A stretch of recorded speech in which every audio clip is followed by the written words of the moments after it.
Buenos días amigos, continuamos con la lectura de la crítica o el análisis realizado de la película El espíritu de la colmena de Víctor Erice, del libro inédito En busca de la felicidad, filosofía y cine de Benjamín Santos.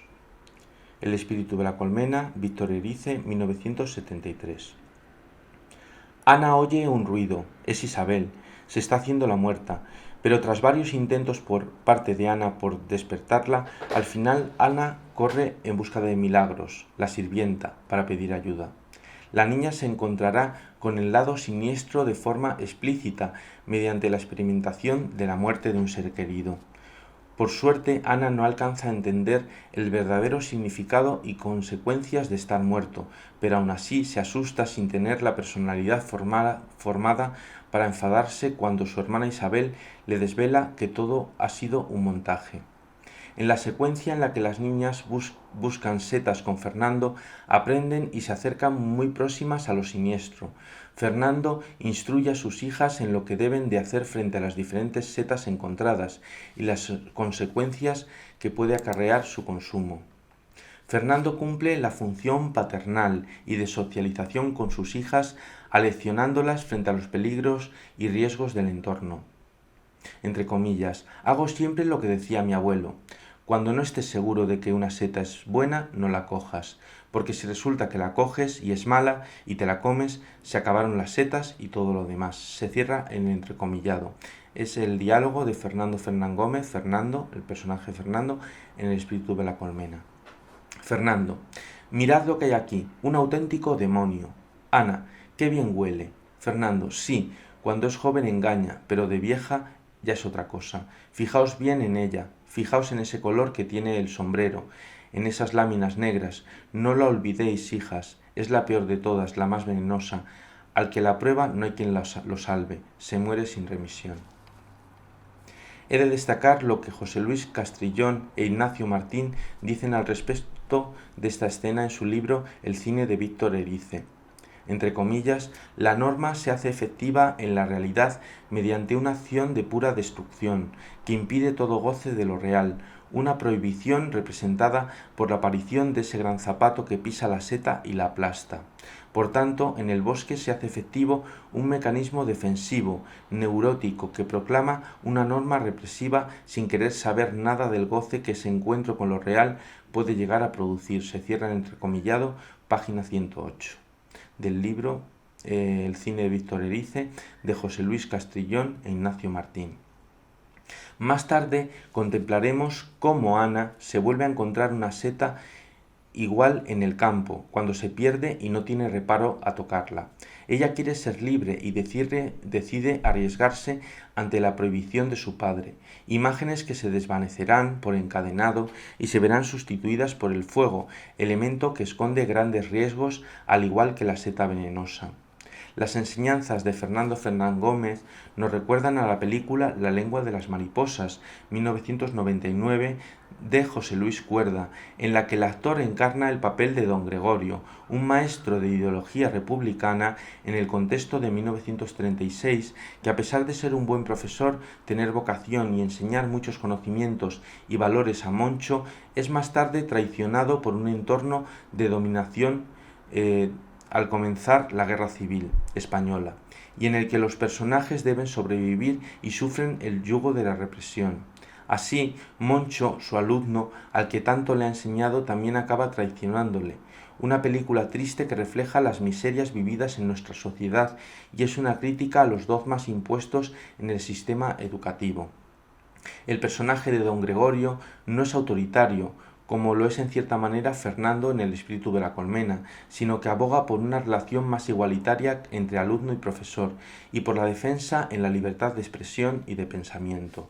Como norma general, los exteriores de El espíritu de la colmena tienen luz natural y una predominante azulada, que contrasta con los colores cálidos de los escenarios del interior a los que nos hemos referido antes del interior de la casa.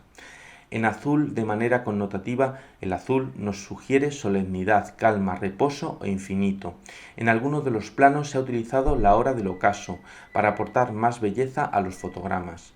Este momento del día es muy utilizado en el proceso creativo de películas de autores como Terence Malick, cuyas producciones están elaboradas a veces solamente rodando las tomas en ese momento del día o en el del alba.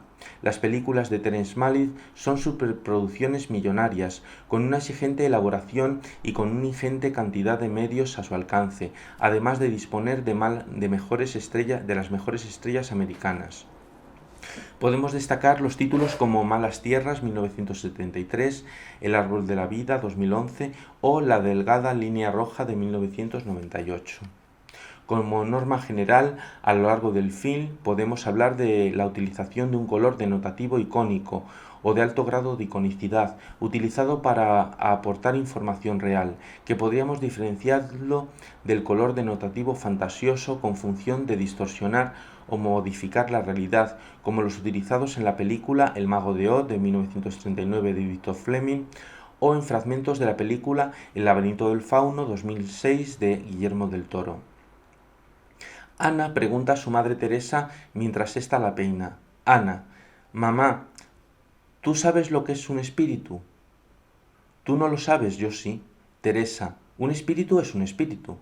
Ana: pero ¿son buenos o malos? Teresa: con las niñas buenas son muy buenos, pero con las niñas malas son muy malos. Pero tú vas a ser buena, ¿verdad? Esto es los diálogos de la película literalmente. Ana observa el espíritu de la colmena, con desconocimiento, incertidumbre y sorpresa, con cierta precaución. También observará las fotos de los álbumes familiares con desconocimiento, curiosidad y sorpresa, pero quizás con seguridad, pues al resultar de familiar no tiene justificación alguna para ver el riesgo, no así contemplando el panal de las abejas en el que se asoma a lo desconocido. Varios elementos considerados mágicos aparecen a lo largo del espíritu de la colmena. En primer lugar, un gato negro que araña a Isabel, quien se pinta los labios con la sangre derramada de su dedo, animal que ha sido relacionado con prácticas ocultistas y con la divinidad en la mitología egipcia. También se le han atribuido ideas supersticiosas o de mala suerte. En segundo lugar, el elemento hoguera o fuego, adorado a lo largo de las civilizaciones como la persa o griega. También en la cultura egipcia el fuego era un elemento sagrado relacionado con el ave fénix, alegoría de la resurrección, de la purificación espiritual y de la inmortalidad. Las hogueras celebradas en el solsticio de verano durante la noche de San Juan, de origen pagano, constituyen un ritual mágico para que el sol renazca con más fuerza, al igual que el ave fénix, que cada 500 años renacía de sus cenizas y tendría más fuerza, alcanzando cada vez más la perfección, pues a partir del 21 de junio los días empiezan a ser más cortos hasta el solsticio de invierno. El fuego es el inicio de la luz, del calor y del sol, y es uno de los elementos importantes para la vida, pero no debemos de olvidar su doble naturaleza: por un lado elemento de luz o iluminación, y por otro su carácter devastador y terrible como los titanes. El fuego puede abrigar, pero también puede quemar, al igual que la luz del sol puede volverse cegadora. El espejo en el que se ve reflejada Isabel cuando se pinta los labios con su sangre también tiene una semiología o sentido que podemos relacionar con el otro lado, el más allá, lo metafísico o lo que se escapa a la lógica convencional. El espejo es una representación distorsionada de la realidad, un reflejo con ciertas variantes o deformaciones, pues las cosas representadas en este se verán alargadas o contraídas o al menos invertidas horizontalmente. El espejo contiene un nuevo patrón en la sintaxis de creación del lenguaje y su lectura. La forma en la que el espejo convierte la realidad del entorno que nos rodea es un ejemplo de cómo funciona nuestra propia retina a la hora de concebir las imágenes, o también de cómo funciona una cámara fotográfica o tomavistas cuyos rayos de luz llegan al objetivo conformando una imagen distorsionada e invertida de arriba abajo y de izquierda a derecha. Con el cristalino o una lente lograremos redirigir la trayectoria de los rayos para que conformen una imagen plana que imita la realidad, pero que no es idéntica, pues carece de las cualidades que la realidad misma tiene. Según algunos filósofos como Platón, el verdadero conocimiento está en ese mundo de sombras o metafísico, la caverna y el mito de Fedro de Platón. El ritmo de la película es lento y tranquilo, aunque es increscendo, volviéndose más rápido y violento. El argumento también apoya este nuevo rumbo del film, que por momentos se vuelve desconcertante. Ana pasea y observa el cielo de noche. A su vez, la luz de la luna crea un efecto de atmósfera azulada. Si en las secuencias exteriores de la película ha habido hasta ahora una predominante azulada, ahora el color azul cobra mayor protagonismo y se manifiesta con más intensidad, provocando un brillo casi metálico en las imágenes, propias de las máquinas de la modernidad hechas de acero. Ana contempla la luz de la luna, o un reflejo de sentido ambiguo y aspecto casi fantasmagórico, una esfera de luz u orbe. Cierra sus ojos y mediante un encadenado con un plano en movimiento de travelling avant de las vías del tren en punto de vista subjetivo respecto a la máquina que avanza, Erice nos marca un ritmo visual mucho más agitado, que contrasta con el ritmo anterior de la película y que nos sitúa en un día diferente. Parece como si las imágenes nos quisieran comunicar que lo que va a suceder a continuación ya formará parte de la propia imaginación de Ana.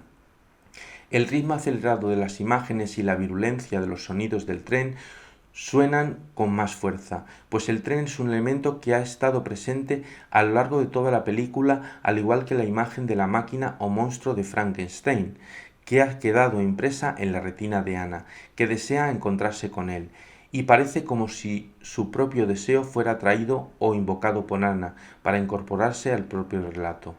Un fugitivo salta del tren, en el tramo de vía donde unos días antes Ana e Isabel han estado jugando. Erice nos plantea el salto con una caída que es acompañada por una panorámica oblicua y con la intersección de varios planos por corte que mantiene su continuidad. El fugitivo se esconderá por casualidad en la casa con el pozo donde Isabel le dijo a Ana que se escondía el espíritu de Frankenstein. Pronto Ana le encontrará en su búsqueda de Frankenstein y la relacionará la huella anteriormente encontrada con el monstruo, de tal manera que lo identifica como ese ser que ha querido que recobrase vida para poder ser su amigo y jugar con él. Mediante un encadenado de la imagen en reposo de Ana y la imagen en reposo del fugitivo, Erice conectará a los personajes en espacios completamente diferentes. Utilizará el encadenado de esta forma especial en la que interrelaciona las imágenes que se encuentran posteriormente en el film, anticipando las acciones que van a ocurrir. El deseo de Ana, la imaginación y el sueño generan una estética en parte tenebrista en algunos de sus fragmentos del relato. Lo onírico y surrealista cobra vida, y con ello los fantasmas de la mente de los personajes y de la realidad social aparecen, dando lugar a lo siniestro del fin, que Víctor Erice de forma magistral no llega a mostrar de forma completamente explícita, con lo que la belleza se degradaría, sino que sugiere significados y sentido en las imágenes a través de imágenes estudiadas y evocadoras de reconstrucción lógica de los fragmentos faltantes del relato. En concreto, una de las imágenes con la que la película hubiera perdido parte de su carácter poético es cuando la Guardia Civil asesina al fugitivo. Erice comunica este hecho a través del fuera de campo, es decir, nos muestra la casa con el pozo a oscuras y con los sonidos y luces del fuego de los disparos nos sugiere el mensaje denotativo de que algo violento ha ocurrido en el interior de la casa. El resto del significado será reconstruido por el espectador en los siguientes planos en los que de manera explícita se nos muestra el cadáver del fugitivo y a la Guardia Civil que busca a Fernando para devolverle sus posesiones, como un reloj que Ana le entregó como regalo. Pues Ana estuvo visitando al fugitivo para entregarle comida y abrigo, además de ayudándole para que pudiese curarse la herida que tenía en su pierna y que se había hecho al fugarse. El encuentro de Ana y el fugitivo es mágico. Ana observa desde la distancia y se esconde, pero pronto perderá el miedo, pues no tiene conciencia del peligro ni de la muerte. El personaje del fugitivo podría tener ciertas similitudes con el personaje de Frankenstein de la película de James Whale. La dualidad de la doble naturaleza del ser humano y de la máquina está presente, aunque no sabemos cuál fue el delito que cometió el fugitivo para ser perseguido por la represión del régimen imperante de posguerra. En la película Vacas, 1992, de Julio Medem, Los personajes se encontrarán con las atrocidades de la guerra. La supervivencia ante las circunstancias les convertirá en seres fríos que deben mirar por sí mismos con el objetivo de sobrevivir. La locura y la inestabilidad se apoderará de ellos. Aquí el destino se convierte en incierto y se manifiesta la crueldad del ser humano en 3 periodos de la historia de España en el seno de una misma familia en la que se van creando desavenencias de fuerte calado psicológico. La película comienza en 1875 en un frente carlista en Guipúzcoa y termina en el periodo de la Guerra Civil Española, con la matanza y fusilamiento por parte de nacionales de la familia que viven en los caseríos de esa zona rural.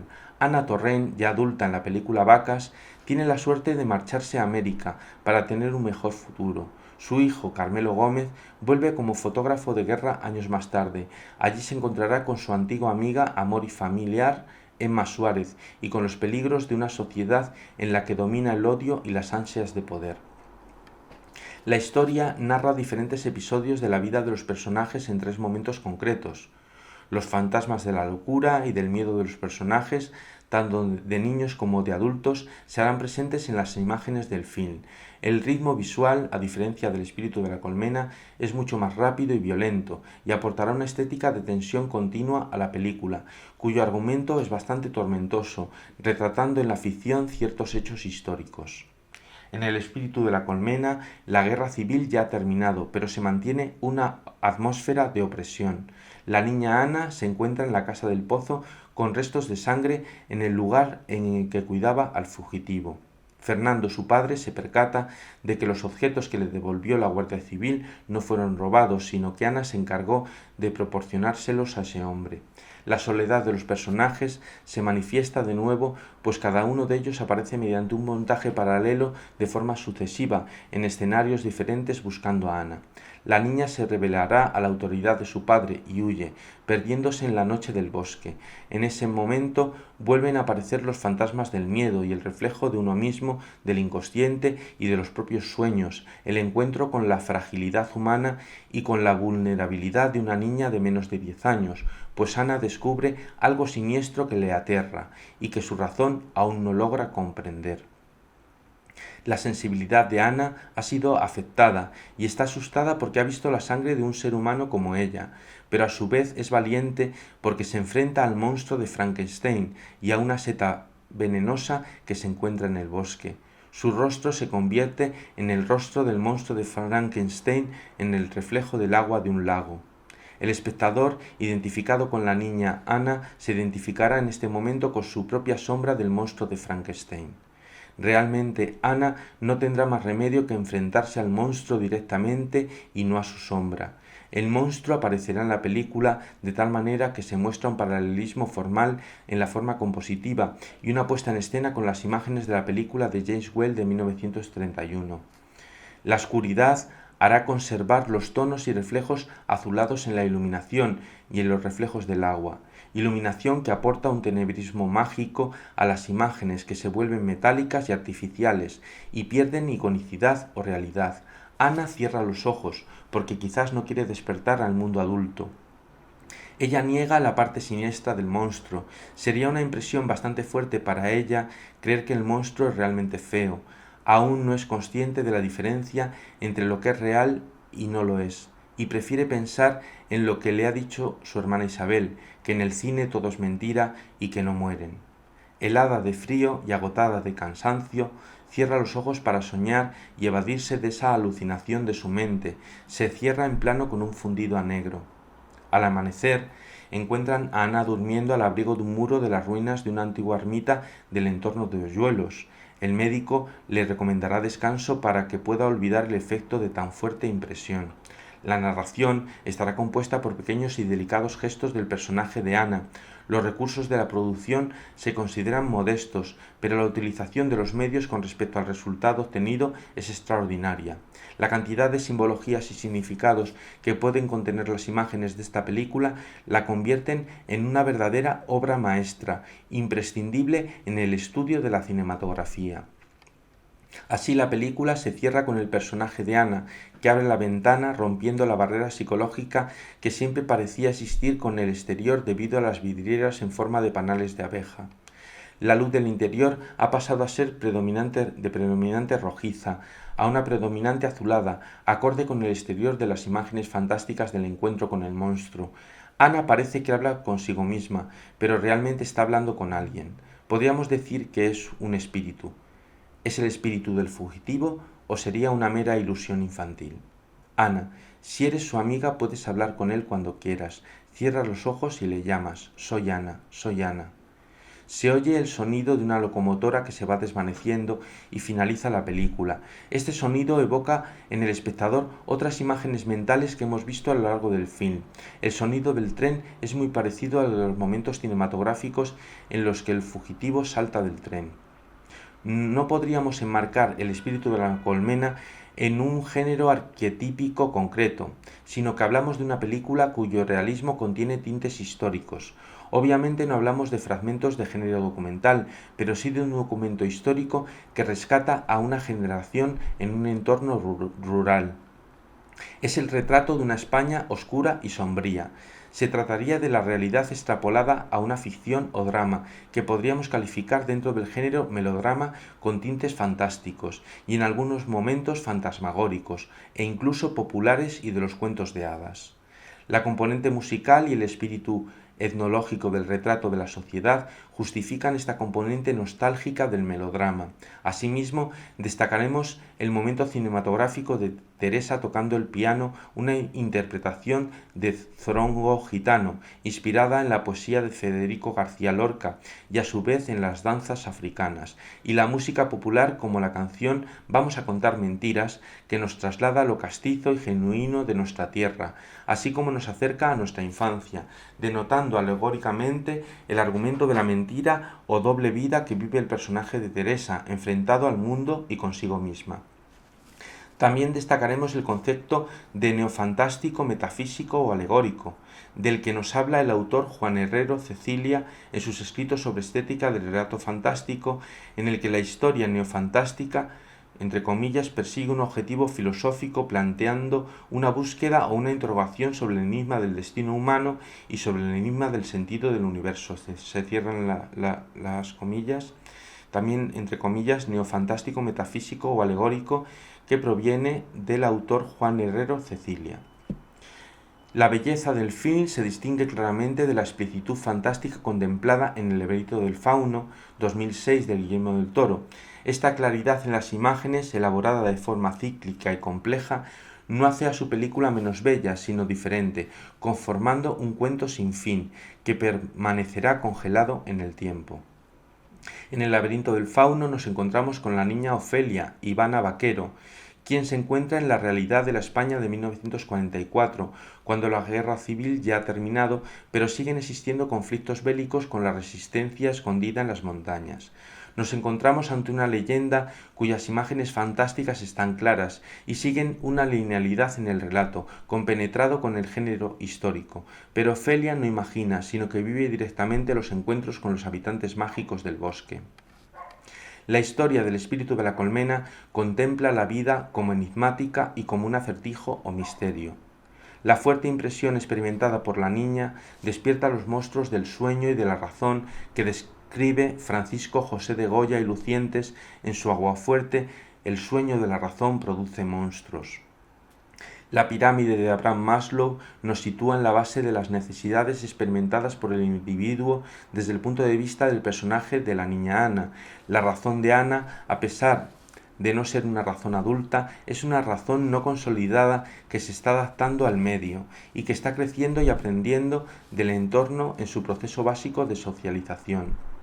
Ana se comporta con su razón como lo haría una razón adulta de lógica convencional al enfrentarse a cuestiones que desconoce y ser incapaz de comprender y racionalizar lo sucedido hacia conceptos metafísicos o propios del campo de lo desconocido. Así, lo trascendental o sobrenatural está presente en el film desde la visión propia de Ana, que quiere jugar a ser mayor y su conciencia no se lo permite. El mundo adulto interpretará sus sensaciones y emociones del film, como alucinaciones o ilusiones propias de un niño ante la amenaza de la perversión del mundo adulto producido por una España ennegrecida por el conflicto. El despertar de la niñez y el regreso del espectador a ésta, desde el presente, conforma lazos de unión que nos aportan conocimiento de las experiencias de cualquier ser humano ante aquello que describe o supone como una amenaza.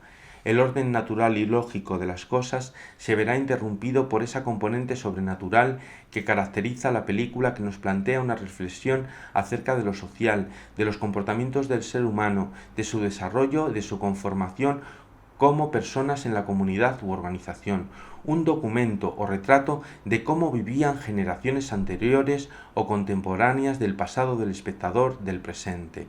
Esta reflexión filosófica también, al igual que muchas películas del género fantástico terrorífico, nos abre campos al planteamiento de la posibilidad de la existencia de lo espiritual y los comportamientos del alma que habita en nosotros.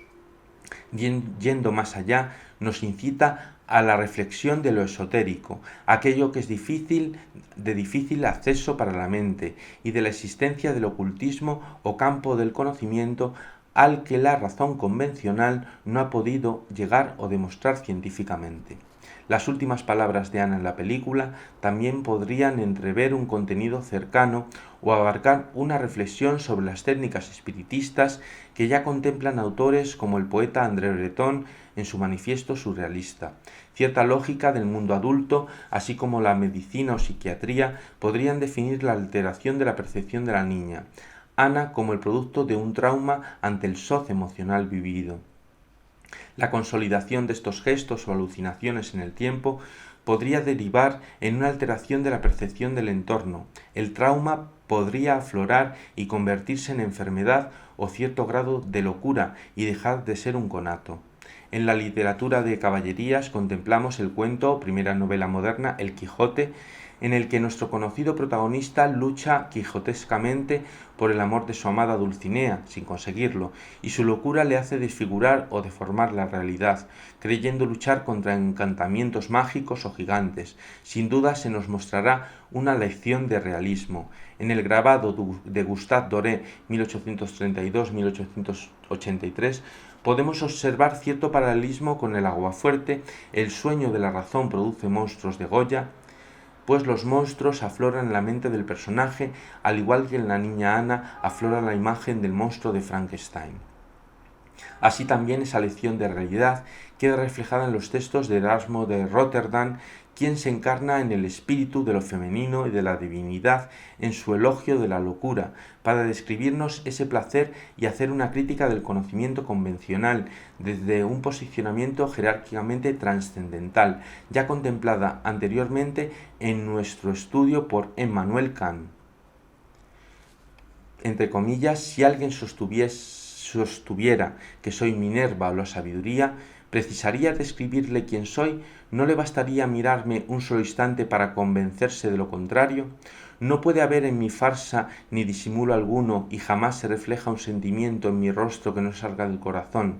Soy, en fin, tan parecida a mí misma en todas partes, que nadie podría ocultarme, ni siquiera aquellos que quieren hacer pasar por sabios y que tanto ambicionan parecer como tales.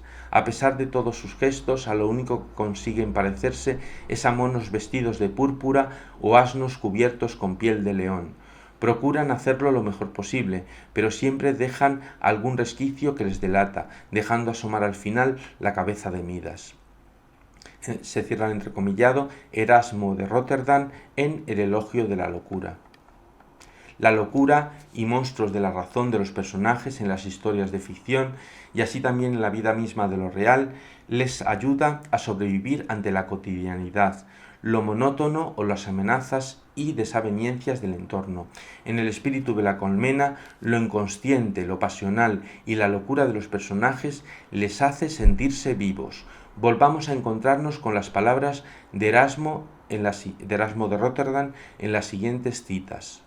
Entre comillas, definirme sería ponerme límites, y mi poder no los tiene. Entre comillas también, no soy el fruto de los deberes de un triste matrimonio como el de Cojitranco Vulcano. He nacido, como dijo el gran Homero, entre los deliciosos transportes del amor. Entre comillas, valiéndome de ellos, gobierno a los que gobiernan el mundo. Y entre comillas, hay algo más amable y más preciado que la vida, y no soy yo quien la origina. Ni la lanza de la fiera Palas ni el poderoso Júpiter engendran y multiplican a los hombres. Y entre comillas también, para que no creáis que no son más que fantasías mías, considerad a los hombres ya adultos que la experiencia y el estudio comienza a convertir en sabios. De pronto la belleza comienza a esfumarse, la alegría se extingue, las fuerzas disminuyen, la gracia desaparece. A medida que se alejan de mí, la vida les abandona cada vez más hasta que al fin llegan a esta malhumorada vejez que es una carga para ellos y para los demás. Erasmo de Róterdam en el Elogio de la Locura.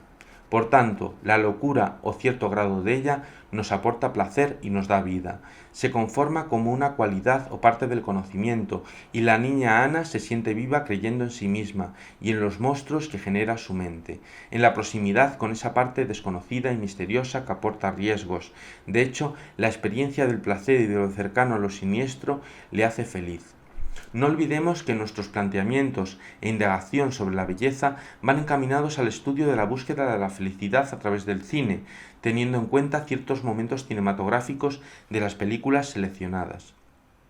La belleza se alejará cada vez más de la esencia artística si nos despojamos de ella o la arrinconamos, y a su vez la felicidad se desvanecerá con ella. Por tanto, entenderemos que belleza, locura y felicidad son variables o elementos imprescindibles para el sentido de la vida y para reconocer los momentos cinematográficos como bellos. La pirámide de Maslow es el reflejo o descripción de los obstáculos que todos los personajes tienen que superar con el objetivo o fin último de la esencia humana, que es ser feliz y salvar los obstáculos, superarse y realizarse, o lo que podemos definir desde una perspectiva más técnica como medrar. No olvidaremos que el espíritu de la colmena tiene un carácter de metaficción al tratarse del tema el cine dentro del cine y la fuerza y ambigüedad del cine a la hora de traspasar los límites de lo real. En el espíritu de la colmena nos encontramos de frente con la componente más cruda de lo real, con la muerte, pues el cadáver del fugitivo yace tumbado en el salón social en donde se ha proyectado la película El Doctor Frankenstein. El cuadrante o pantalla del cine en el que días antes se proyectó la película aparece al fondo, en perpendicular con el cadáver. La pantalla está apagada y la ficción parece que se ha ido, con ella también la locura y la fuerza de la magia de la ilusión y el disfrute del placer. Al encontrarnos en una ficción, esta permanece, pero la ilusión de todo espectador decae y nos separamos de los hechos, huyendo de las sombras de la triste historia de nuestra nación. La idea de belleza se esfumará ante el hecho escalofriante de la muerte de un ser humano provocado por otro humano. El respeto con la vida ha muerto. También el respeto a uno mismo y la dignidad no existe. Nada justifica ciertos comportamientos infelices, siniestros, malévolos e incapaces de soportar. Por suerte, la niña Ana dispone de menos información que la que posee el espectador y podrá así conservar su pureza. El espectador, a su vez, ve el cadáver tapado, gesto que quita explicitud a las imágenes. El lado siniestro está presente, pero no es mostrado de forma completamente explícita, ni muestra lo terrible de éste, solo la idea del hecho que reconstruimos en nuestra mente. La componente belleza se encuentra en el umbral que somos capaces de soportar, con la sospecha del fuera de campo. Por último, nuestra historia, como todo cuento, debería contener en sí misma también una moraleja, pero dejaremos su misterio para que algún día su autor, o bien el espectador informado, pueda darla a conocer de manera fidedigna y así saber exactamente lo que esta película nos quiere comunicar, lo que su autor quiso transmitir con ella o lo que realmente nos comunica. Y de esta manera hemos leído la crítica de la película El espíritu de la colmena de Víctor Erice, que se contiene en el libro Filosofía y cine en busca de la felicidad de Benjamín Santos, que es un libro inédito que se está leyendo varios fragmentos mediante estos archivos de audio o vídeo, y la bibliografía que se ha utilizado es la siguiente: Erasmo de Róterdam, El Elogio de la Locura, Madrid, Editorial Coliue, 2007. Miguel de Cervantes, Don Quijote de la Mancha, Madrid, Real Academia Española, edición cuarta, centenario, 2004. Herrero Cecilia, Juan, Estética y Pragmática del Relato Fantástico, Murcia, Servicio de Publicaciones de la Universidad de Castilla-La Mancha, año 2000. Castrillón José Luis Martínez Jiménez Ignacio, El cine de Víctor Erice, Valladolid, Caja España, año 2000. Gómez Molina Juan José, Cabezas Lino, Copón Miguel, Ruiz Catalina, Zugasti Ana, La representación de la representación, Danza, Teatro, Cine, Música, Madrid, Ediciones Cátedra, 2007. Justo Villafañe, Introducción a la teoría de la imagen, Madrid, Ediciones Pirámide, 1985. Mahon Nid, Burtensau Ken, Badford Caroline, Principios de publicidad, el proceso creativo, agencias, campañas, medios, ideas y dirección de arte, editorial Gustavo Gili, año 2009. Porret Gelabert Miquel, Dirección y gestión de los recursos humanos en las organizaciones, Barcelona, Universidad de Barcelona, año 2000, páginas 24 a la 31. Prakel David, Iluminación, colección Fotografía, editorial Bloom, año 2008. Karel Reis, Técnica del montaje cinematográfico, Madrid, Taurus Ediciones, año 1960. Heller Eva, Psicología del color, cómo actúan los colores sobre los sentimientos y la razón, editorial Gustavo Gili, 2004. Fernández Díez y Federico Martínez Abadía José, Manual básico del lenguaje y narrativa audiovisual, Barcelona, Paidós, Papeles de comunicación, 22, año 2001. Edmund Burke, De lo sublime y de lo bello, Madrid, Filosofía, Alianza Editorial, año 1987. Stanley Kramer, El barco de los locos, Estados Unidos, 1965. Harold Laswell, Técnicas de propaganda en la guerra mundial, año 1927. Antonio Méndez Rubio, Perspectivas sobre comunicación y sociedad, Universidad de Valencia, año 2004. James Well, El doctor Frankenstein, Estados Unidos, 1931. Vincent Pinel, El montaje, el espacio y el tiempo del film, Barcelona, Ediciones Paidós, año 2004. Emilio García Fernández, Historia ilustrada del cine español, Barcelona, Editorial Planeta, 1985. Emilio García Fernández, El cine contemporáneo español, Barcelona, Ars Universitas, 1992. Juan Zabala, Helio Castro Villacañas, Antonio Martínez, El cine español contado con sencillez, Madrid, Maeva, 2007. Isabel Arquero Blanco, Tesis doctoral, Estudio descriptivo del espíritu de la colmena, de Víctor Erice, 1973. Dirección, Mercedes Miguel Borrás, Madrid, Facultad de Ciencias de la Información, Universidad Complutense de Madrid, año 2012.